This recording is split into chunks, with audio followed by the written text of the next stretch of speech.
Hey, Good morning, good afternoon, good evening, wherever you are in this beautiful world of ours, and welcome to yet another Raz Presents show, the AEW 5-year review. My friend with me today, once again, is Stephen. How are you doing, my friend? hey, I'm doing great, Raz. How you been doing, buddy? I am good. We have a Courtney in the chat, so she's Of course she. I'm here. Fuck my words. We're not even 2 minutes into the show, and my words aren't working. Bloody hell. Uh, Welcome to this episode. Today we are doing the 50th episode of 2020, which is the week after the Winter is Coming event, the first Winter is Coming event. Yep. My words are not working today, Stephen, and I apologize. You may have to run this show because I have no idea what I'm saying. I know the feeling, my friend. I know the feeling.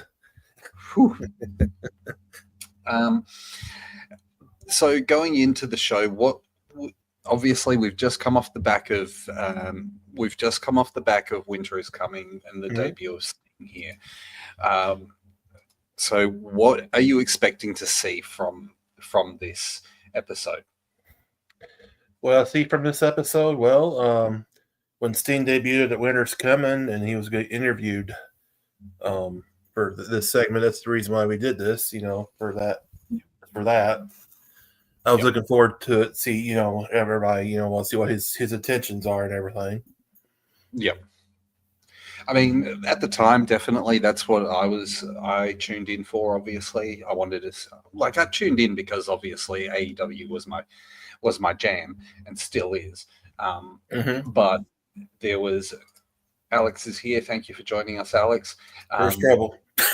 But definitely, obviously, Sting was a big reason to tune in, and everybody was like, it was the biggest. It was coming off their biggest episode of Dynamite in that era. So I think they had some fans too in that show too. Some fans. Yeah, they had some fans, but they still also had mainly wrestlers because obviously we are in pandemic era here. We haven't skipped back to the fans yet because obviously lockdowns and stupid bullshit of COVID. And I'm not a COVID capacity probably. I'm not a COVID denier, but at the same time, it was fucking ridiculous the way the world went with all the shutdowns and shit. So yeah. That's a whole nother story that we're not going to talk about here because fuck that. But we're here. This is the week after the Winter is Coming episode where Sting has made his debut. From what I can see, we've got a solid card to start for the show. And we actually start the show off very, very quickly with this match right here. The AEW World Tag Team Champions, the Young Bucks, are taking on the Hybrid 2. And this starts before essentially just as we get straight into the show. They, like Justin Roberts does his announcement, the Young Bucks come out, and then we start the show. One thing I do note is that the TH2 definitely they attacked the Young Bucks before the match. Winter's Coming. Yeah. We did have a notification from the commentary on this that this was before title contender eliminator matches were created in AEW. So this is where they said that if TH2 won the match, they would get a title shot I think it was in the next week or within a certain time frame. So yeah. But this is before we had regular occurrences where you've had title eliminator matches where the champion will face someone and go on to, if the person wins, they go on to face them the next week, sort of thing. It was really a good match. It's a really good match, Bucks and them, It was a good match. Yeah. I had to love the part where Jack Evans gets gets thrown over the barricade and into the Acclaimed. Mhm. Obviously, the Acclaimed are here. They're newly new to the company. They're the heels in the company, and they're there to try and stake a claim for the tag titles, obviously, because they want tag titles. This is, once again, pandemic era, so we don't know how they're going to get over, and we don't know how it's going to go with the Acclaimed until the future. There was a spike pile driver on the outside from the Bucks, and the Bucks hit the BTE trigger to win the match and deny TH2 their title shot. The Acclaimed end up jumping the guardrail, but before they can even get in the ring, SCU for some reason comes out and stops the attack. What did you think? Daniels and Kazarian. Yeah. What did you think of this match? That was a good match. I enjoyed it. There was a lot of high flying and solid match. I enjoyed it. Yeah, it was definitely. Obviously, the Bucks were faces here, and they were, because the company was still fairly newish. I mean, I know we'd been going for over a year on TV at this point, but it was still fairly newish for the company to exist, and the Bucks were the faces and the champions of the company. And they were slowly building to be heels. There was a slow burn to a heel turn, yes, because obviously, once again, this is straight after Winter is Coming, so we've got Kenny as a brand new heel world champion with Don Callis, and we're getting a slow build or a slow burn to the Young Bucks being turning and becoming heels. So next up, we had a video package from MJF talking about how he's going to beat Cassidy for the Dynamite Diamond Ring. And then we go to a video package of Darby Allin being shown ink blots. I say that in quotation marks because they're all shaped like wrestlers, and the last one's obviously Sting's face paint. No comment on Darby. Thoughts and feelings on those two sections? Man, I never was a big Darby fan, so yeah. Next segment we get is this one where Sting will speak with Tony Schiavone. I love this graphic, by the way. That is an awesome graphic. I was getting ready to say that. AEW did brilliantly with their graphics, and they still do some absolutely amazing graphics. Pepto-Bismol. Yeah, she was referring to that pink jacket that Darby always wears. Yeah, I don't think he's going to be wearing that much more. If you saw last week's episode of Dynamite, here we see Cody, Sammy, Chris, then Sting. So we get Cody coming out to the ring. Obviously, he gets his pomp and circumstance. He gets his stupid fucking pyro, and that wastes the budget of Tony Khan on pyro.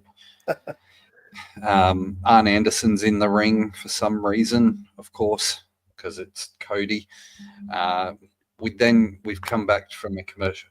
We get Tony Schiavone who's in the ring, and we get obviously Sting coming out. Arn Anderson gets on the microphone and says he wanted to make sure it's real, and then buggers off to the back for some stupid reason. I'm like, why bring him out if he's not going to be there? That's true. Yeah. That was a good segment though with Tony and Sting though. Yeah, because it's been like 20 years.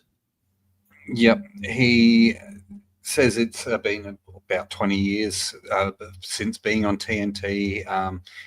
Sting does ask for a hug from Tony Schiavone, and also gets him to say the "it's Sting." And great feel-good moment for what it is. It was. Like, it's a feel-good moment for the fact that it's history between the two. I still think Jim Ross ought to be there though, because I remember Sting calls Jim Ross Rossi. Yeah. Back in the Austin, day. thank you for joining us, Austin. It's great to see you. Thank you, Raz. Thank you, Austin. I didn't know you care, man. Man, thanks. If you're into gaming, make sure you check out Austin's gaming channel. He's Captain Butters, and he's got some great content. I think he's got a stream coming up later tonight. So make sure you go give him a like and a follow. So, but we get back to, so Sting says that basically the reason he's there is that there's something familiar about the place. He feels like he's at home. And then he says there's something that feels very, very familiar, points to Darby Allin sitting up in the crowd holding the TNT title. Sting then confirms that he signed to AEW and that he'll be there for a long time.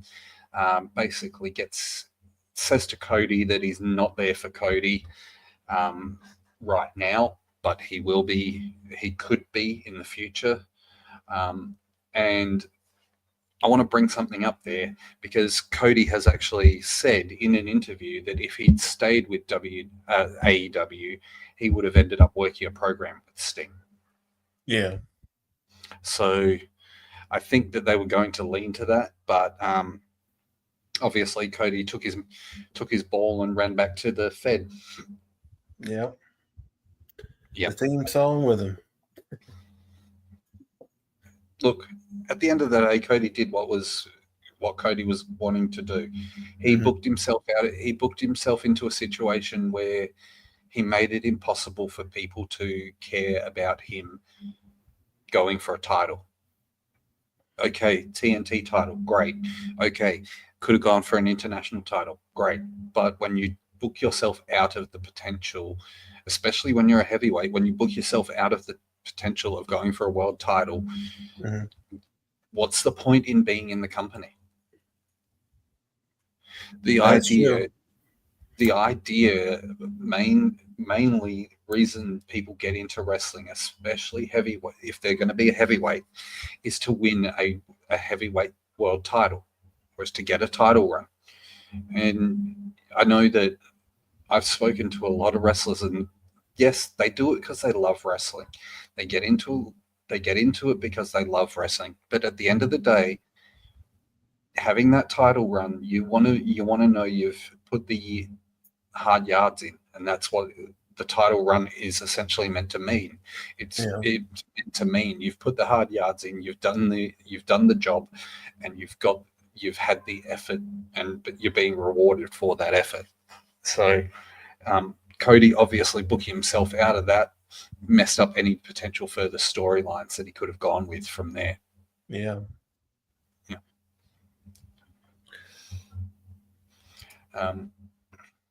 Great segment though. With Cody Sting Darby situation. It's great to see Sting after so many years of not seeing him. I mean, I know we'd seen him in WWE, and I know he had worked TNA, but to see him back in a proper mainstream, like a secondary mainstream company, and back on TNT, even though I don't watch it on TNT, but to see him back on TNT was fantastic. So yeah, it would have felt like a homecoming sort of situation. Darby sitting in the nosebleeds looking on. Yep. We then go back to a team. What we're told is backstage with Team Taz, just giving an interview about their match later in the night and what they're doing. Sorry, I'm trying to make sure which pitches are which. So we then go to our next match of the night, which is FTR versus the Varsity Blondes, or FTR versus people who no longer work for the company. I think Garrison's still with Ring of Honor, so yeah, Griff Garrison is still with Ring of Honor. Tully Blanchard and old mate here, Lexus King, or Brian Pillman Jr., is no longer with the company. And look at that hair. It's different picture Yeah. from him and Lexus King. Yeah. Not much I can really say about this match. Obviously, FTR are your heels in this match. That was the Varsity Nons. Essentially, yeah. They did. They when they packaged them with Julia, like Julia Hart, it worked really well. But she overshone. Rah. She overshone everything that they did, and it became once she became part, like the focal point of the storyline. There was no point. It reminds me of when Sunny was in WWE and she was managing Bob Holly and what's his name? Crash Holly? No, she was managing Bob Holly and he was a TNA guy. Oh, Julia Hart was? No, this is WWE. Oh, Or my bad. WWF. Sunny. Sunny was managing Bob Holly and Oh, man. it's back in like the late the in around 96, 95, 96. And Al Snow, is it? No. I don't know. Crash? Is it? I don't think it's Crash. No, I said no. Crash. I don't think it is it. You gonna look it up? Yeah. The Smoking Guns. That's who I was talking about. When she was Billy and Bart. Yeah, when she was with the Smoking Guns, she also had The Bodyguard is Skip and Tom Pritchard. That's the one. The Body Donners. That's the team that I was thinking of. Yeah, Chris Candido and Tom Pritchard. That's the one. Yeah, Chris Candido. Yeah, that's the one. ECW. Why did I think TNA? I don't know. Well, he used to be in TNA before his death. Candido was. Yeah. Well, him and Sonny were a legitimate couple for a while. I think they were married. Yeah, they were a legitimate couple, and then the Shawn Michaels happened. Yeah. Or no, sorry, the Bret Hart happened. The Bret Hart. I thought it was his real Sunny Days. The Sunny Days promo. But anyway, that's a whole nother company. That's not what we're here for. This was not the WWE 20-year review, rather. So FTR are facing the Varsity Blondes. FTR win this match with a move that they call the Goodnight Express, which later will be renamed to the Shatter Machine. Mm-hmm. So it's the same move, just renamed. It's called the Goodnight Express here for some weird reason. We then, as they get out of the ring, FTR get in the face of the Jurassic Express. So trying to set up a feud between the Jurassic Express and FTR. Yeah. I really did like FTR with Tully Blanchard as manager. I thought that was pretty good, pretty cool team. I just don't feel that there was much substance to them at this point. Yeah. Like it didn't feel like there was much substance to the team at this point. They were a good team. But obviously not having fans didn't help. Not having fans in the arenas and having the pandemic sucked the life out, it sucked a lot of the vibe out of it. Yeah. We then get Hangman being interviewed in the bar, and Dark Order wants to be his tag team partners. He decides, yes, he's going to be tag team partners with Dark Order. I didn't get that. Why did I not get that one? Okay. What's that? I missed. There's an image I missed, but from the show. Yeah, there's an image I missed. But, oh well, that's fine. So we have our next segment or our next match is Dark Order's 10, because they were going by numbers here at this point. They weren't. You're not wrong. You're not wrong, Courtney. In WWE, has crowds like cardboard boxes, pictures. Yeah. So Dark Order were going by numbers here, and Dark Order's 10 was taking on Dustin Rhodes. Mm-hmm. Dustin wins the match. Evil Uno comes out with Dark Order and invites Dustin to join the Dark Order as 7. Now, anybody who knows their wrestling and gimmick history, we're going back here to WCW just after Dustin left WWE and was going to WCW. He was assigned the gimmick. He really looked like Uncle Fester. Yeah. He was assigned a gimmick where they had him they had him creeping through, like looking through windows and all that sort of stuff.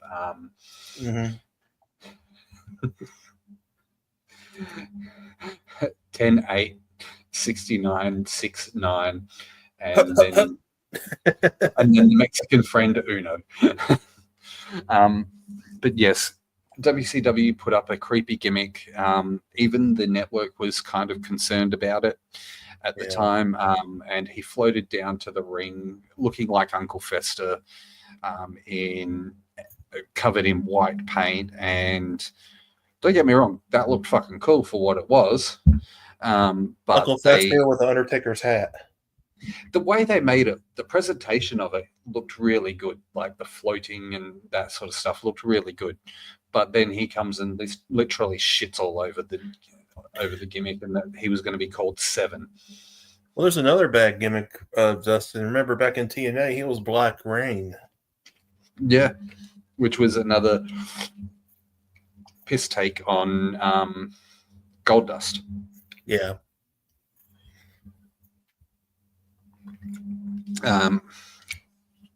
Honestly, not anything fantastic.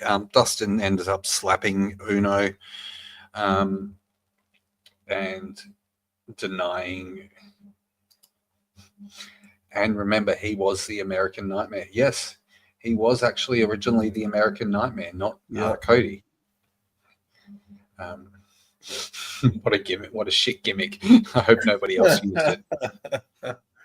Well, Alex, we're in 2024, and I hate to tell you, but this young up-and-comer named Cody Rhodes has the American Nightmare name.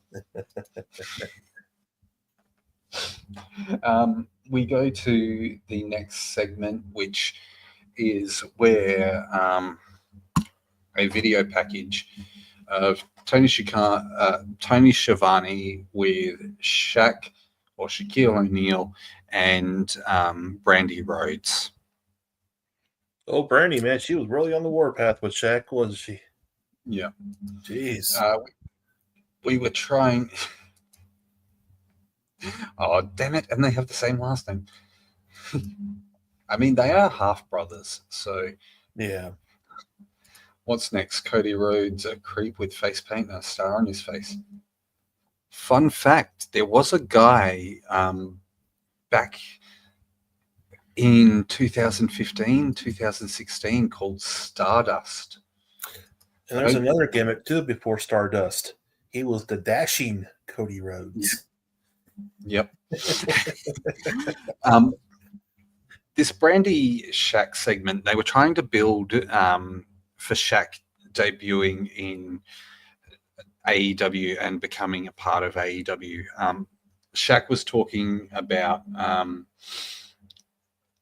Jade Cargill here, saying how he really liked Jade and stuff like that. Brandy threw a tantrum because Tony Schiavone didn't hype her up enough. and then threw a tantrum when she was decided to leave, and it was pointless because obviously she wasn't going to get in the ring because she'd had a busted arm or some shit like that, and there was no way she was getting involved. So, well, they'll slowly build up a mixed tag. Yeah. Shaq and Jade versus Cody and Brandy. Yep.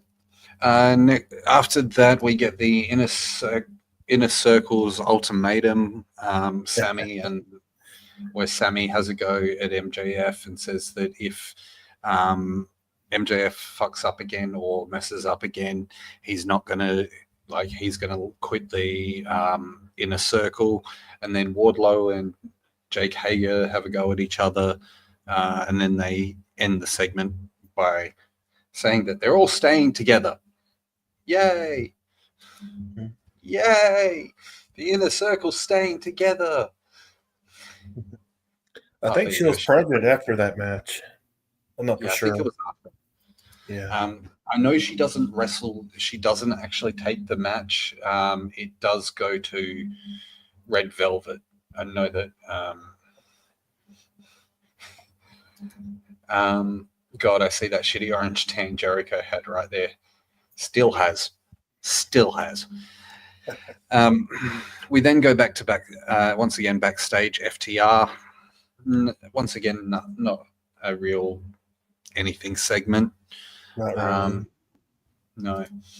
We then go to. Sorry. The next match, which is this one, Lance Archer and the Lucha Brothers versus Eddie Kingston, the Butcher and the Blade. I really don't know what to say about that match. Wasn't super fantastic in my eyes. No, I think Ray Phoenix or Penta got carted out, or he went to the back. Yep. And Lance Archer, all I took from that was that the Lucha Bros get taken out. Kingston, Butcher, and the Blade win, and Lance Archer attacks them after the match.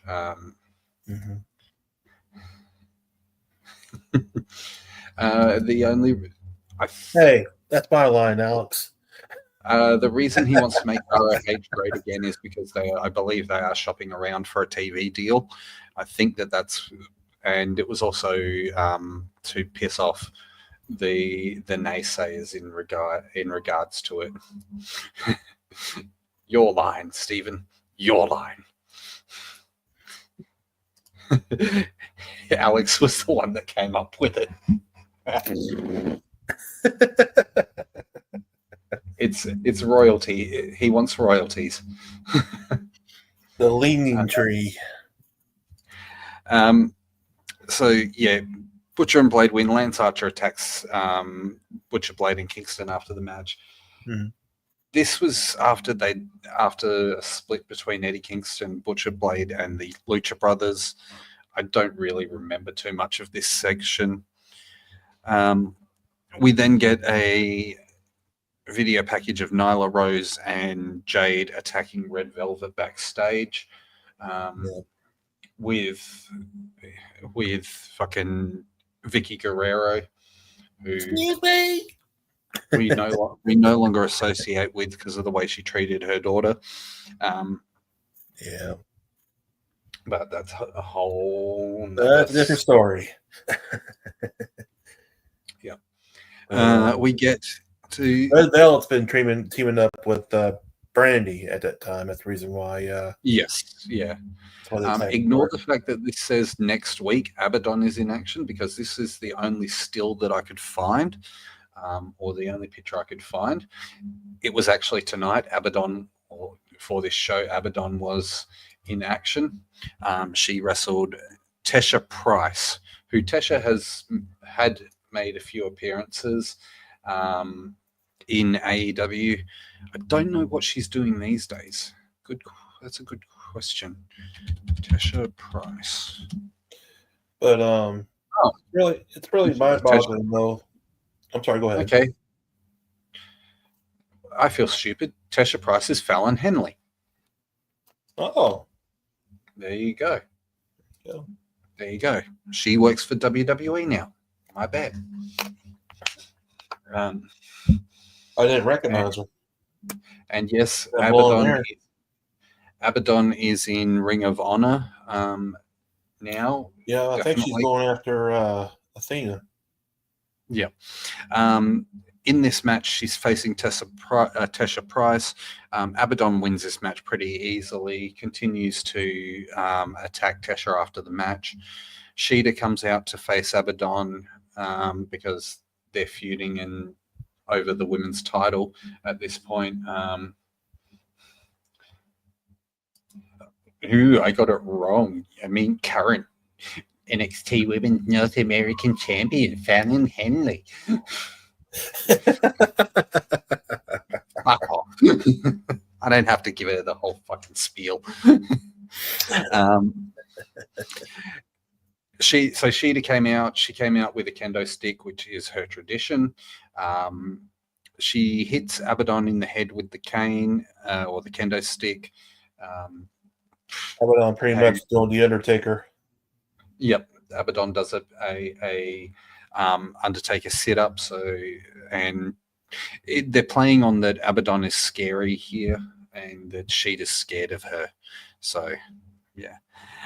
We then have Jericho backstage with the Inner Circle saying that they're going to be out there to support MJF when he at the end of the show or during his match. Mm-hmm. A no-go segment, really. Yeah. We then come to the segment that.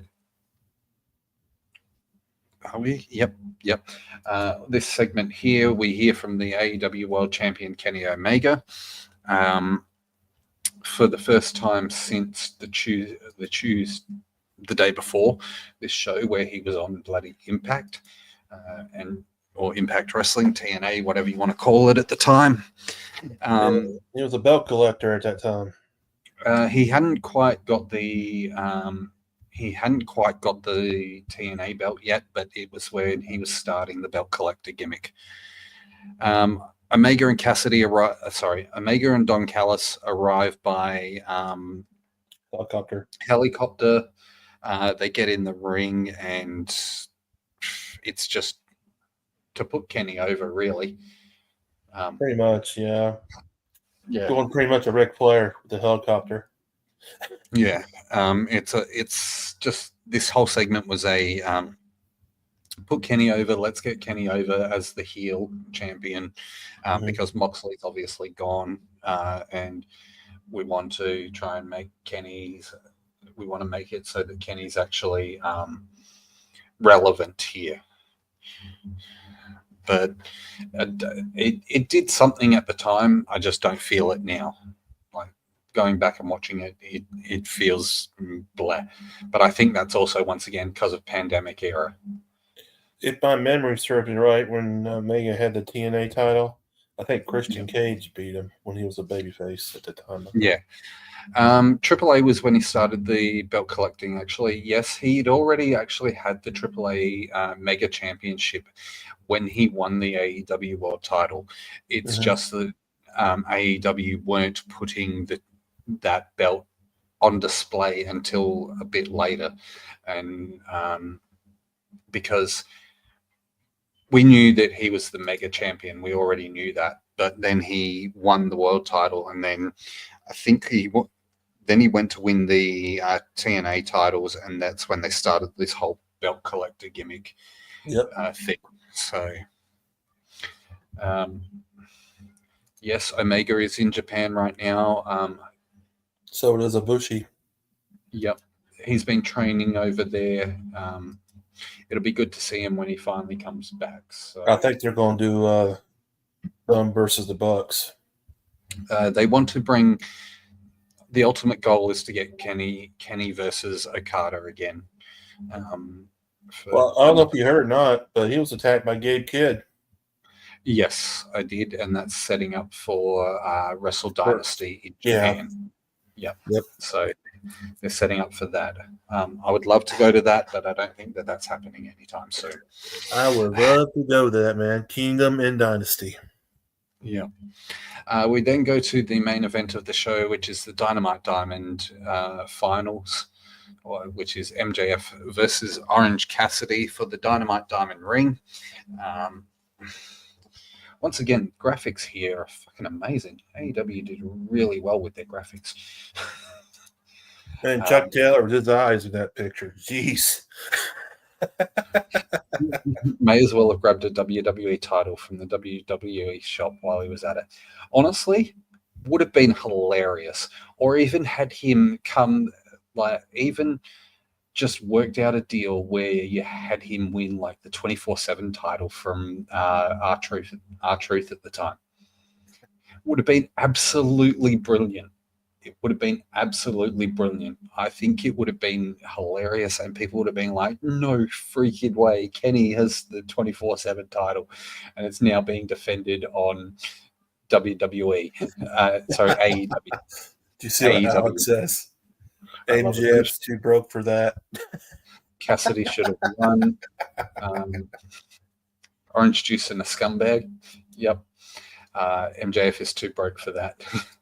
Orange juice and a scumbag. That feels like a band. It feels like a really really terrible punk band. Orange juice and the scumbag. Well, you have. Give me an orange juice and scumbag. It actually does. It sounds like it's like, who are we going to see tonight? Orange juice and the scumbag. What? See, that doesn't have a ring to it, Alex. That doesn't work. Orange juice and a scumbag sounds like a punk band. A really shitty punk band, but a punk band nonetheless. We obviously know here that MJF ends up winning the Dynamite Diamond. Mm-hmm. Courtney, look, if I make a punk band, you are getting some royalties from the shirts, okay? If we make a punk band, I'll give you some royalties for it. MJF wins the Dynamite Diamond ring. Obviously, we know this. Some reason at the end of the show, Miro comes out and attacks a bunch of people. Lord, the security guys, jeez. Why? This made no sense. No sense. Security, this made no sense. Where you lift that security guy in the air and just free fall. Boo! Yeah. It made absolutely no sense. It made no sense whatsoever in this grand scheme of things. And that closes out the show. Yeah, that's how we close out the show, with Miro attacking a bunch of the ring crew and the security. So that's the most time Miro had action in AEW. Possibly. I mean, he did wrestle a few times afterwards and did win a TNT title run, but MJF needs to lose the ring. Look, who would you put the ring on, though? Who would you put the ring on? Make him lose it to Christian Cage so he can become another son that'll be forgotten when the new person joins the faction. Oh, you're not wrong. You're not wrong. But my belief is that the reason they put Kip Sabian in is because we're obviously not getting Luchasaurus back anytime soon. Well, prayers go out to him, though. Yeah. Speedy recovery. Courtney says she'd put the champion or the ring on the Murderhawk Monster, Lance Archer. Who would you put it on, Stephen? The ring? Yeah. If you were going to put the ring on anyone, who would you put it on? Kyle Fletcher. Good choice. Good choice. That was going to be my pick. Kyle Fletcher would be the choice. Yeah. And because I can see it being like not a workhorse thing, but it can be a ring that's like a for the person or for the people who you know are going to make it to that next level. Mm-hmm. So I think Kyle Fletcher definitely would be a great choice, 100%. Yep. That's it for the end of the show, really. Going back and looking at it, I would rate it probably a 3. 3 out of 5. I agree. Yeah, 3 out of 5. Yeah. My prayers go out to Christian Cage because he has to deal with 2 useless sons, and then his only useful son is Kip. You're not wrong. Well, he's also got Mama Wayne too. So yeah. Oh, he's definitely got Mama Wayne. So we put out the query for next, or we put out this query to you every single time. If you guys have an episode of Dynamite that you think we should watch, please put it in the chat. Yeah, feel free. Tell us what you want to see. Tell us what episodes you want us to talk about, and we can definitely do that. Next week, we are going to be doing this one, the 5-year review of St. Patrick's Day Slam, the first ever St. Patrick's Day Slam. This was held on March 17th, 2021. And it is the lights out match for Britt Baker versus Thunder Rosa. Yep. Yeah. Always like Thunder Rosa. Yeah. This will be, once again, what we do when in doing these reviews. What we do is we watch the show beforehand, the day before, and it is usually watched together to refresh my memory. Yeah. We usually have that in my Discord. If you are not a member of my Discord and you want to join my Discord, the link is in the chat. If you have anybody that is a friend that you think it will enjoy, or that enjoys wrestling or anything in general, they're more than welcome to join the chat as well. So, or join the Discord as well. Send them the link, pass them the link, and send them our way. I will be creating a channel in there for future episodes for us to put in recommendations. So if anybody has a recommendation that they want in regards to an episode, it could be anything from in the past 5 years of AEW. You want to jump in for a different year to, will it confuse everybody, or just don't matter? Like, I don't care where it goes. Like, as I said, we're going to 2021 next week and I know the timeline's still close by, but we're going to 2021. We will eventually get to a point where we will recap a pay-per-view or two. But because pay-per-views are 3... I lie. AEW pay-per-views are 4 hours long, 4 to 5 hours long. I think the beginning was longer than 4. The beginning of the AEW pay-per-views. It will get it's hard to do a watch along together and stay constant for 5 hours. And please note, we do not watch media scrums. 2-hour media scrums. 3-hour fucking media scrum. Yeah. We will do, as I said, we will do pay-per-views. It will come, we will probably look at the first one, not all in, because that essentially, not the original All In, because that wasn't AEW. The first one was Double or Nothing. We can have a look at, we'd probably start with Double or Nothing, and then maybe pick a random pay-per-view somewhere. Can we watch a 13-minute video of Christian Cage being a role model? I don't think that would be on a legal website. So I may have to say no to that one. Don't want to get in trouble. I mean, you can certainly watch it, Alex. It's on YouTube. It's on YouTube. Oh, crap. Well, then. Well, there's 2 parts. I was like, well. Jesus Christ. Both 13 minutes each. There you go. Look, So we will be back next week for the AEW 5-year review with the Britt Baker versus Thunder Rosa St. Patrick's Day Slam. We'll probably be back on Wednesday for Dynamite as well for the post show. I believe that we're still going to do that. It just depends on situations. At this point in time, it's still a thing, but it may change in the future. So get it right, Alex. You got Raz with Fallon Henley. It's Father of the Year, Christian Cage. Oh. Why don't we cover Taz and Tony Schiavone? Interesting. What would you want to cover, Courtney? And look, if there's an episode that you want to come on as well, Courtney, you're more than welcome to come on the show and join us. Tony will be there for quite a while because he's been a commentator for over at least 30 years. Yeah.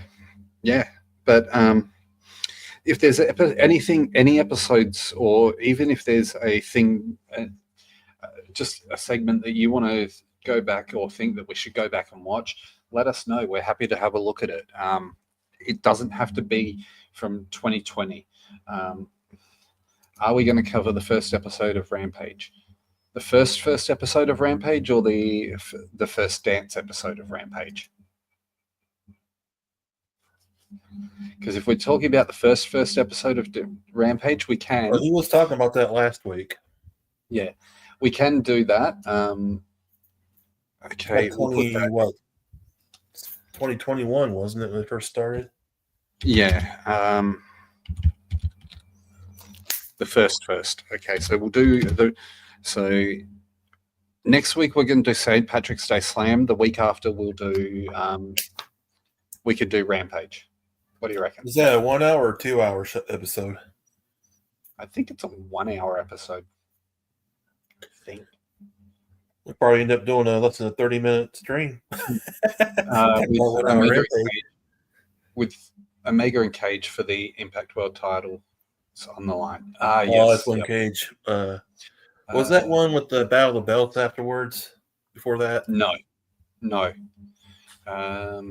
Where is it? Rampage.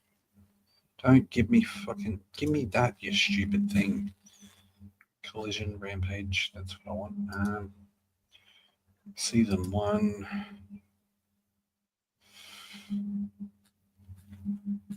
And the first Rampage, August 14th. No. Yeah, August 14th is the first ever Rampage, and it is an hour long. Yep. Mm-hmm. Yeah. So that one match is, I think it took almost a whole hour, didn't it? I think so. Yeah, we can do that. We might even combine the two so that next week we have Rampage and St. Patrick's Day Slam, maybe. Yeah, do both at one time if you want to. We could do that. Yeah. That's 3 hours worth of fucking content to watch. Hey. But it gives us something to do. Yeah. If you like wrestling nut at heart. Yep. If you like what you see, follow the instructions that are in the little red box down here that says subscribe. Click the subscribe button. If you don't like what you see, that's your fucking problem, not mine. And then I don't know why you're here.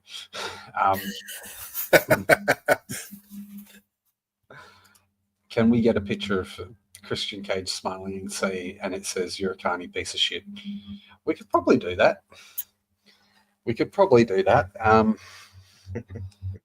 Give me till next week at least. Give me till at least next week to do that.